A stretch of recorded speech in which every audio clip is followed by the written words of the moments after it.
Hi guys, James at Rampant Lion Reviews again for you today with another beer review. For this one, we are going to stick to Sweden, and we're also going to stick to my home county of Skåne here in the very south of the country. We're going to return to a brewery that's featured on the channel many times before, and I've had some really nice beers from these guys over the years. A good number of different styles, but I would say that this brewery is best known for their fruity and hazy IPAs, although in recent times they have been doing a good number of, modern sour beers, the Berliner Weisses, Goses and things like this, and also a good few sweet imperial stouts as well, and those have also been very, very nice. But I think it's fair to say that these guys are one of the better known Skånsk breweries, and they are definitely worth checking out if you get the chance. Now, the beer that we're going to have a look at today is one of their latest releases through Systembolaget here in Sweden, and it is supposed to be pretty nice. It's a style that I know they do very well, so I have to say I'm quite curious to see what this is going to have in store for us. So hopefully it's another good beer, hopefully it makes for an interesting review, and as always I hope that you guys enjoy my take on this one as well. So for this review then, we are going to head up to Helsingborg, a little bit to the north of me here in Lund, and we're going to have a look at another beer from Brewski Mikrobryggeri. So this particular beer is called Sharkguin, if I'm pronouncing that name properly. It comes in at 8% ABV, and this is another New England Hazy Imperial Double, whatever you want to call it, IPA. So this beer was released as part of the Lokal Småskalig assortment through Systembolaget here in Sweden for May of 2022. And this was one of two IPAs they released this month, and you saw me review the other one a couple of videos ago, and that was pretty interesting actually. But this one comes in at 8% ABV, the other one was 8.5%, so yeah, we'll need to see how different these actually are. But always nice to try some new beers from Brewski. In recent times it's been more the imperial stouts and sour beers that I've been enjoying from them actually, so nice to go back and try a couple of their IPAs after what feels like a good little while. But yeah, let's have a little look at this one then and see how we go. So, as always with my reviews then, I'll tell you a little bit about the brewery before we taste the beer. If you want to get straight to the tasting, just fast forward. All the usual links are in the video description below. That's the brewery website, the link to my other reviews that I've done from Brewski Mikrobryggeri before, and we will no doubt add more to that list at some point in the near future. But there's all the usual social media down there. If you want to see more reviews, do please consider subscribing to the channel. The whole channel, of course, has a geography-based tagging system, so you can go into the homepage and search for beer based on country, city, state, county, province, prefecture, whatever it is you happen to be interested in. Do check out the playlists of beers from different countries. There is one there for all the Swedish beers that I've reviewed for you. That's constantly being added to. And as always, please do get in touch and let me know some of the other beers and breweries that you guys would like to see me review. It's always great to hear from you guys that are watching the videos, and the support that you show the channel is hugely appreciated. So anyway, on to my brewery notes then, to tell you a little bit about Brewski Mikrobryggeri once again. So, Brewski Mikrobryggeri, as I've told you before, was founded back in 2014, and they're based in Helsingborg in the northwestern part of Skåne here in the south of Sweden. So the founders of this company are Marcus Hjalmarsson, Johan Britsen, Alfred Olsson and Robin Skoglund, and all of these were really inspired to get into the craft beer scene, having tried the West Coast American style craft beers. But it was Marcus who became the main brewing man. He was originally associated with the High Nose brand of beer, which was brewed at Hugines Brewery out on the Kullaberg Peninsula to the northwest of Helsingborg, and some of those beers are still brewed up there, although all of the Brewski beers are now brewed at their own facility in the old train yard in Helsingborg to the south of the central station. They did start off though brewing their beers up there at Hugines Brewery. But this brewery that they have in the train yard in Helsingborg apparently has a capacity of around 100,000 litres of beer per month. So they can brew about 1.2 million litres of beer per year if they go full tilt. But in 2016, they started their own beer festival called Brewskival. I was there the following year in 2017 though. In the very first year, it had 40 different brewers, and this has continually expanded year on year. They also used to open up their brewery once a month as a bar, calling it Barski, but they now have their own bar by the same name in the central part of Helsingborg, and this opened back in 2018. So they're now brewing some of their beer in the US at Tampa Bay Brewing Company in Florida. They're mainly brewing their IPAs there, and at the moment they're looking to open up another bar in Oslo up in Norway. But Marcus has a distribution company up there called Brewski, and they export Swedish beers over to Norway, and I'm hoping that they actually start to do the opposite as well. It'll be really nice to get some different Norwegian beers here through Systembolaget. But at the moment they're looking to open up another bar in Helsinki as well, and they're also looking at one for Copenhagen, which should be quite interesting. So Brewski are going through a little bit of an expansion phase at the moment, which is nice to see. But at the moment these guys are producing around 350,000 litres of beer per year, and as of May 2022, when I'm filming this review for you, they've produced 400 different kinds of beer according to Untappd. As I said to you earlier, I would say that this brewery are best known for their different kinds of IPA. The Fever series is definitely worth checking out. Basically fruity, hazy IPAs. You've got the Mango Fever, Passion Fever, Apricot Fever, all of these different kinds of things. Those are definitely worth checking out if you get the chance. Lovely, lovely beers.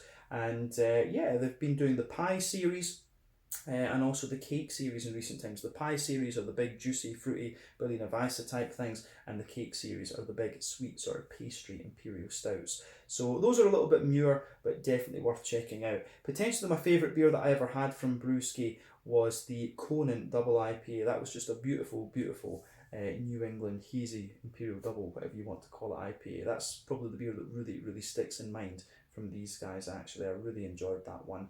But yeah, that is all I can really tell you about Brewski for the moment. If you want to learn more about these guys, you can check out the brewery website. You can follow them on Facebook and Instagram to keep up to date with all the latest goings on, and you can of course check out the Rate Beer, Untappd and Beer Advocate pages to learn a little bit more about all the different beers that these guys have done. And you can of course visit Brewski in Helsingborg itself. They've got some really nice Japanese ramen there. The chef is Japanese, so he knows what he's doing. And if you want a little look at that, you can check out my out and about video that I filmed there last year, if memory serves me correctly.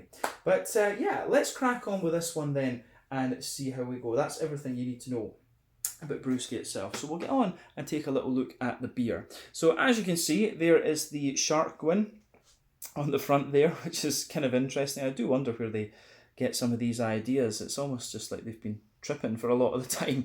But yeah, 330ml can, this one. As we mentioned earlier, this one is an 8% New England hazy imperial double, whatever you want to call it, IPA. So yeah, looks good. 330ml can, this one. About 40. This one I think cost me about 40 Swedish krona, maybe 45. So that translates to roughly €4.50, £4 sterling, maybe somewhere in the region of like $5 American. But this beer was released as part of the Lokal Småskalig assortment through Systembolaget here in Sweden for May of 2022. So yeah, don't think there's anything else we really need to say about the can or anything on this one, other than it's one of these skinny Red Bull type cans. So let's get this guy out and get on with the tasting then. The Sharkguin New England Hazy Imperial Double IPA from Brewski Mikrobryggeri in Helsingborg here in Skåne in the south of Sweden. Let's do this.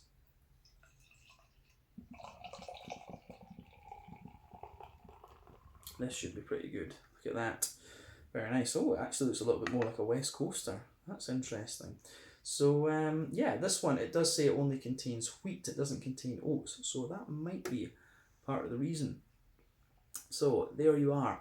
So anyway, as you can see, this one really does look a little bit more like a West Coast IPA. So we'll start off with the head of this one. So this beer is poured with about 1.5 fingers of a frothy, I would say very slightly cream coloured head there. So you've got some really, really nice, very small bubbles there. You've got a good little bit, some bigger bubbles sitting up towards the top there. And I think it does look very, very nice. Yeah, there are 1 or 2 big bubbles. On this one, you can see 1 or 2 big bubbles sticking toward the side of the glass. There are a few little ones going up toward the bottom of the head there, but overall it does look very, very nice. As I say, with it being a New England IPA, because it does say distinctly on the side there, New England Double IPA, you would expect it to be a little bit more hazy than this, so that is quite interesting actually. This really does look a little bit more like some of the West Coast IPAs I've seen, although it could pass for one of these American IPAs, which is pretty much somewhere in the middle. But yeah, looks pretty good. Colour wise, I would say that this one is a dark yellow, sort of very light amber. Remember, the colour of your beer depends on 1, the type of malts that you use. This goes a long way to determining your EBC rating. 2, the length of your wort boil is also going to play a role, because the longer you boil the wort, the more the sugars caramelise, and thus you get a darker coloured beer. Any barrel aging that you do or any adjuncts that you put into the beer will affect the the colour of the beer too, but usually when it comes to IPAs, you don't have to care about that all that much, to be honest with you. But yeah, this one, as I say, it really does look more like a West Coast IPA rather than New England. So usually with the New Englands, the haze in these beers depends on the oak content, the wheat content, and the yeast to a degree as well. But yeah, you can see this one is actually pretty clear. It has got a little bit of haziness to it, but yeah, certainly nowhere near the soupiest and gloopiest of New England IPAs that you're going to come across. But yeah, don't think there's anything else we really need to say about the appearance of this beer. There are 1 or 2 little teeny bits of sediment floating around in it, but otherwise it looks pretty decent. So yeah, let's take a closer look at the aroma of this one then and see how we go. Oh, yeah. I'm going to say straight away, if I was smelling this blind, that smells like a West Coaster. It really does. So yeah, this is really quite interesting. To me, this beer really smells more like a West Coast, but it does say distinctly on the can, Sharkguin New England Double IPA. That's very strange. So the first impression that you get of this one, I get a little bit of a sweeter malt base. There's a bit of bread, a bit of biscuit. There's a good little bit of kind of like floral and piney note coming out of it, and you've also got some juicier fruity characters as well. It's really interesting that this beer does strike me as being more West Coasty in character. I really like how this goes together. Yeah, that's interesting. Yeah, definitely not your typical New England hazy, I have to say. That's really, really quite unusual. Yeah, that's really quite unusual. I don't know what else. That's just I did not expect that from the first impression, to be honest with you. Yeah, let's break the aroma down though and describe it for you a wee bit more in depth. So, yeah. Backbone of this beer then. I do get a little bit of a kind of straight up bread crust in there. You can smell that forming the backbone of the beer. On top of that, there's a little bit of a kind of white bread, a fluffy, fresh white bread. You can definitely smell a bit of wheat influence in there though, just thickening it all out, which is quite nice. And at the back of the nose, you do get a little element of a slightly wheaty bitiness there, but you can smell that overall in this beer, the influence of the wheat in this one is really just kind of smoothing everything out. So yeah, as I say, a little bit of biscuit as well. You're getting a wee bit of sweetness, but yeah, bread crust, fluffy white bread, a thicker wheaty note, a bit of wheaty bitiness in the back there. You've got some sweet McVitie's digestive biscuit, and there's also a wee bit of I do get a little touch of a sweet caramel out of this one, to be honest with you. There's a little bit of caramel and also a little bit of a sort of Werther's Original type thing in this beer. So yeah, that I think it goes together. This one goes together really interestingly, I have to say. This beer, it really does smell more like a West Coast, I have to say that. I'm curious to see whether that's going to be reflected in the flavour or not, but the malt base, the bread crust, the white bread, the bit of caramel, the biscuit, the wee bit of Werther's Original, and even the hops. We'll get to the hops in a second, but this beer to me really, really has a lot of West Coast things going on in it. That's quite interesting. I'd be I just confused by the fact that it says New England Double IPA on the side. And of course, historically speaking with Brewski, we've been used to these guys doing more hazy type IPAs rather than anything else. So that's definitely worth bearing in mind as well. Yeah. Multi-side of this is quite interesting. On the hoppy side of things, now I don't think we really need to say anything more about the malty backbone of this beer. I definitely get a little touch of earthiness out of this one, for sure. There is a little bit of that in there, but I am getting a little bit of there's a wee touch of pine to it. It has got a little bit of that kind of piney depth, but you do get a lot of floral character out of this one. Now, the thing to remember with these beers is that with IPAs, there are 3 different kinds of hoppings that you can do.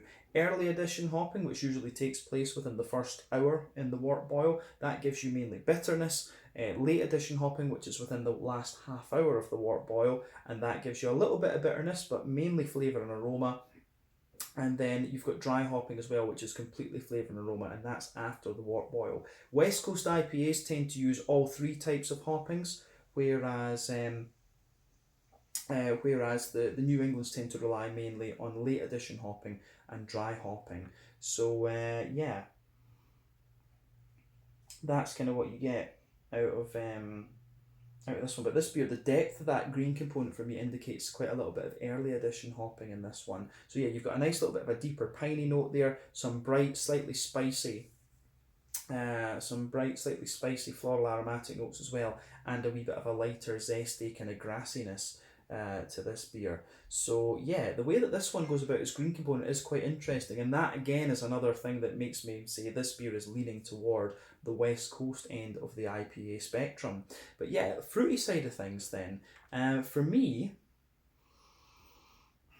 yeah, this beer, it's got a little bit of a sort of oily mango in it, but to me it comes across as distinctly orangey, you know.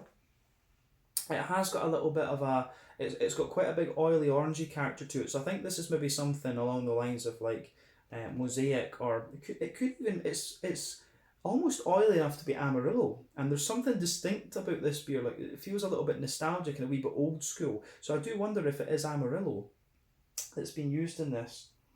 Although in fairness, I'm getting a wee touch of the kind of coconut thing, which could be Sabro, and I don't think I've had Sabro in a West Coast IPA before, so that's another interesting point. But for me, the fruity side of this beer really leans toward the kind of orangey side of things. So I really like how all of that goes together in this one. The aroma of this beer is quite interesting, but overall, the fruity side of the beer, it does have a wee bit of a drier apricot-y note in there as well, and a wee bit of an oily mango, but it's a big, oily, orangey character that really lingers there in the aroma of this. So, yeah, aroma-wise, as I've said, this beer ticks a lot of the West Coast IPA boxes for me, but they've distinctly called it Sharkguin New England Double IPA, so yeah, not sure exactly what to make of this, to be honest with you. Maybe it's going to be one of these American, one of these ones that you could term an American IPA, which is a little bit in between the West Coast and the New England. But we'll just need to taste it and see. As I always say though, take a little bit of time to enjoy the artwork, to enjoy the aroma of the beer before you get stuck into it, because that's always half the experience when it comes to whiskies, sakes and craft beers and stuff. But I think we're going to have a taste of this one now. So yeah, this one is the Sharkguin Double IPA, coming in at 8% ABV from Brewski Mikrobryggeri in Helsingborg here in Skåne, in the very south of Sweden. Let's get stuck into this one. Slange, skål, cheers.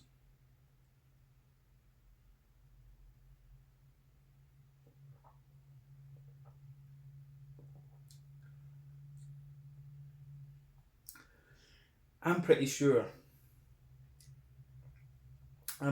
that's more of a West Coast, to be honest with you.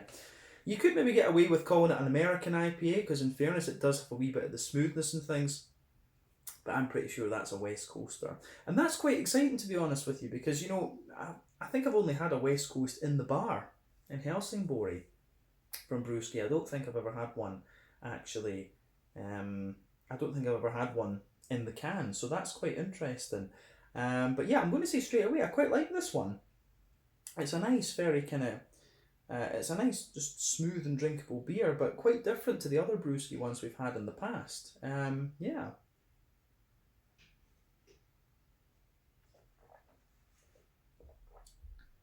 Yeah, this gets a thumbs up from me.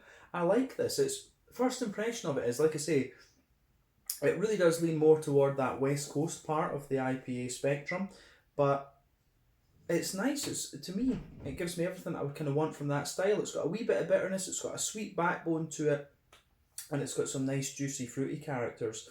So yeah, everything that I would want from this style, and this is one of the things that is nice to see Brewski having a go at a West Coast IPA, because I always wanted them to try like an old school kind of West Coast sort of thing, but like I say, just a bit confused with this one, because they've written on the can it's a New England IPA, and I would disagree with that, to be honest. Yeah.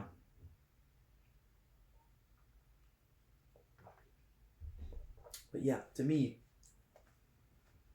it goes together very, very nicely.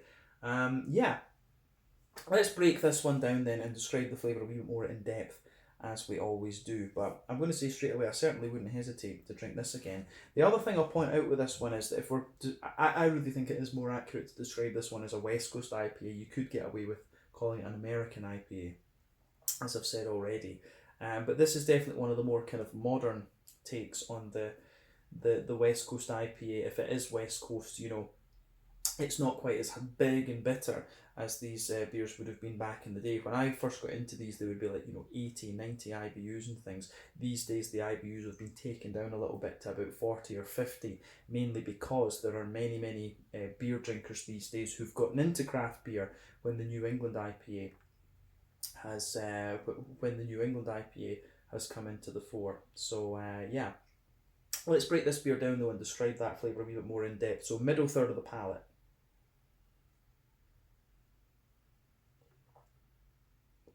So yeah, middle third of the palate with this one then.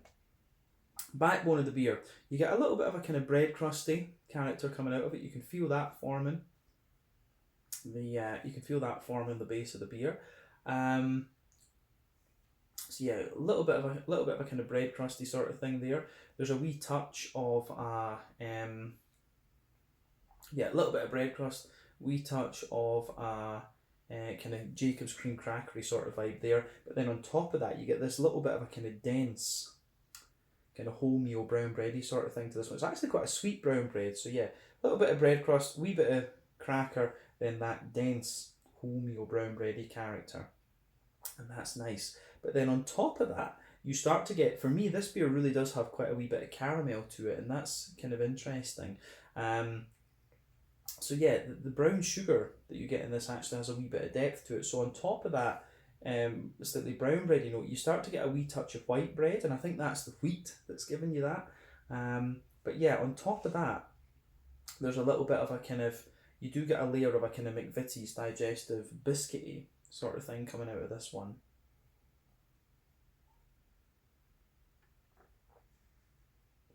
So yeah, it's maybe actually better to go into the dead centre of the palate and work your way out. So yeah, on top of the white bready note, you get the kind of brown sugary layer. So if you focus in the dead centre of your palate, you can feel there is that little bit more of a kind of concentrated caramel in there, and that's the boozy side of the beer, so you can feel that there. So a straight up oily big caramel, and as you move further out from that, it gets a little bit sort of sweeter and things. So you get a big oily caramel, a bit of a boozy caramel. As you move out from that, it does ripen up and kind of sweeten out a little bit. And as you push further out beyond that, you get a little bit of the kind of Werther's original butter candy, butterscotchy thing. And as you reach the extremities of that middle third of the palate, you start to get a wee bit of a kind of McVitie's digestive biscuity sort of thing. So yeah, the way that goes together in this beer is quite interesting, I have to say. So yeah,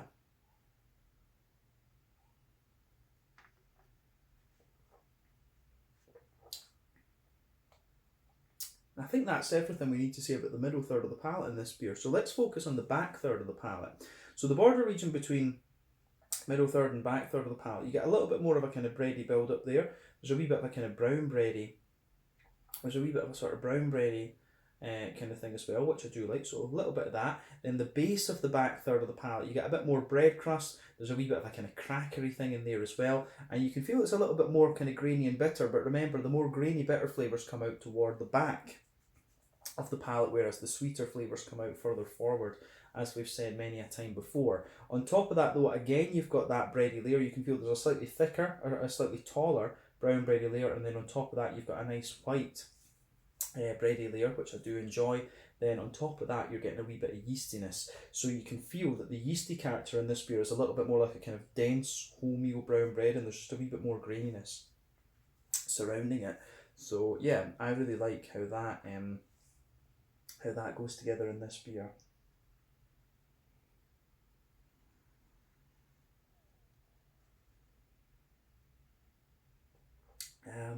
Yeah.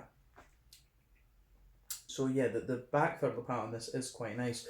The more that I drink of this, yeah, I'm becoming more and more convinced this is more of a West Coaster. But as I say, there probably are people that would argue this is one of these American IPAs that's a little bit in the middle. I could see, some of the breadiness and stuff that this beer has is, it is a little bit New Englandy, but this really leans more towards the West Coast. I have no idea why Brewski have called this a New England double IPA. It's a nice beer, and that's the main thing. The main focus should be on whether it's a nice beer and whether it's enjoyable, and it is, but it's never a New England IPA. That beer is not a New England IPA.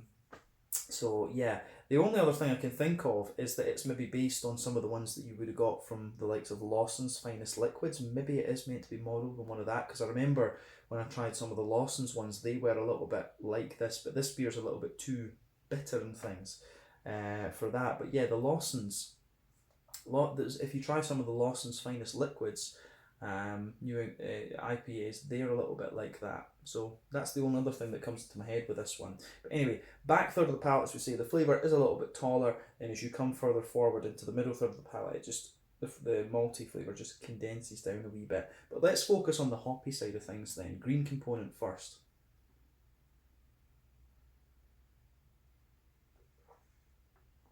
So the green component with this beer, back corners of the palate, you've got a nice little bit of earthiness there. As you move further forward, it does get a little bit herbal, and as you push towards the kind of front corners of the palate, it's a little bit more kind of floral and aromatic. Now, I will say the hoppy side of this beer was a little bit more pungent in the aroma than it actually has turned out in the flavour, so we do need to keep that in mind.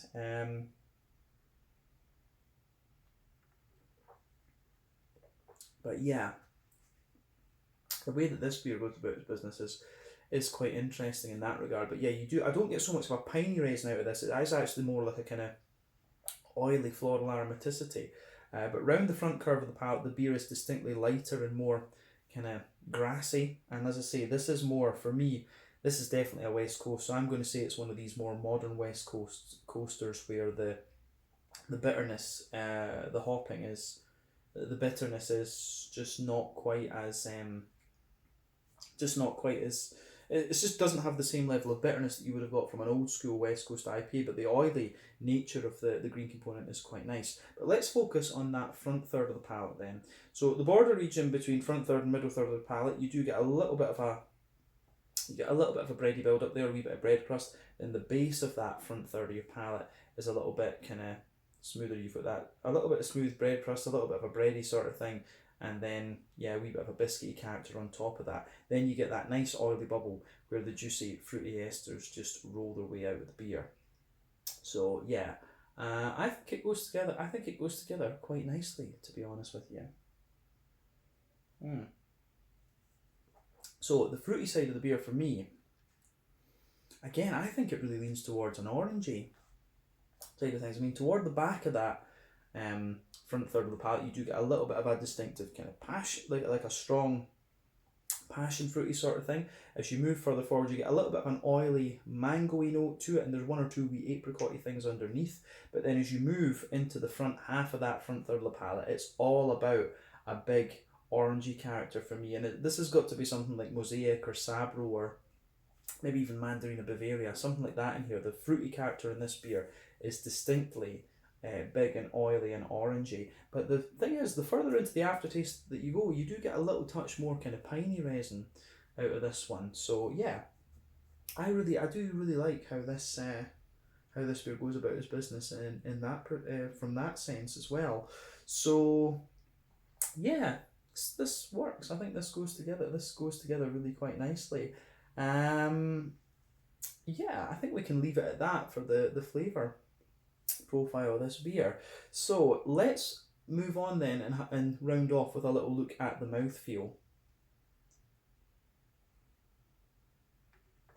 So mouthfeel wise, for me, this one is at the top end.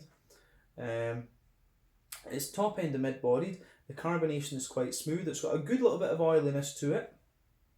Yeah, it's a smooth and oily beer, this one. As I say, near enough certain this is a West Coast IPA. I really have no idea why it says New England IPA on the can. Carbonation is quite smooth. In terms of hoppy bitterness, I think this beer is somewhere in the region of, like, you know, I think it's about 40 or 50 IBUs. It does have a wee bit more bitterness lingering there, but the malt base is very smooth. It's got a nice little bit of oiliness to it, and you've also got that just kind of oily, fruity character in there as well with this one. It's a big oily, fruity note, but the malt base is quite smooth. You've got a good little bit of sweetness to it. This is definitely a West Coaster, this one. I'm 100% certain of that, to be honest with you. So yeah, what I'm going to say about this one is that I really like this. This is really nice. But I have no idea I have no clue why Brewski have said on the can that this is a New England IPA. The only thing that comes to mind is that it could be modelled on the IPAs from the likes of Lawson's Finest Liquids, and they were a little bit more kind of caramelly in their nature when I tried those. But yeah, this one for sure is quite an interesting beer, and I've certainly enjoyed it, and that's the main thing. Is it an enjoyable beer? Is it nice? Absolutely, but New England IPA, I'm struggling to see that with this one. The New England IPAs are the big, you know, hazy, creamy sort of things. This is absolutely more of a West Coaster for me. But yeah, let me know your own thoughts on that. If you have had some of the Lawson's Finest Liquids IPAs, let me know how you think this one compares to those, because that's the only thing that comes into my head that could link this particular beer and its its flavour profile to New England. And the New England IPA style.